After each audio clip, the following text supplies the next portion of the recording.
Analizzare le condizioni di lavoro del domestico sul territorio, il tema di un convegno che ha unito Domina, Associazione Datori di Lavoro Domestico, e Federcolf, Associazione Professionale dei Collaboratori Familiari.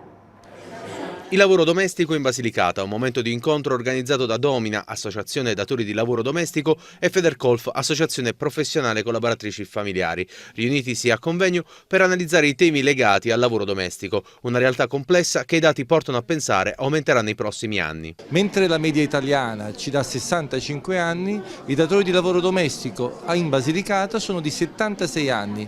Questo perché? Perché la popolazione della Basilicata è una popolazione molto grande e i dati ci dicono che invecchierà sempre di più. È necessario offrire sostegno alle famiglie e ai lavoratori domestici. Farlo a Matera ha un senso particolare. Perché proprio da Matera, la capitale europea della cultura, che parte anche il patrimonio sociale, se vogliamo. I due sindacati spingono per un sempre maggiore impiego dei contratti regolari, nell'interesse sia dei datori di lavoro che dei lavoratori stessi.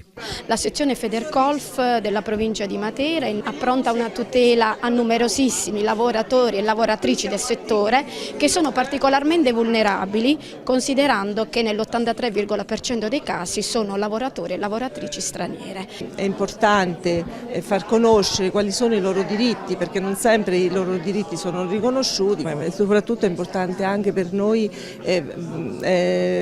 valutare l'aspetto regolare del rapporto di lavoro, perché sappiamo c'è tanto lavoro in nero, per cui il nostro apporto è anche quello che i lavori vengono regolarizzati, perché comunque poi la previdenza sociale altrimenti viene meno.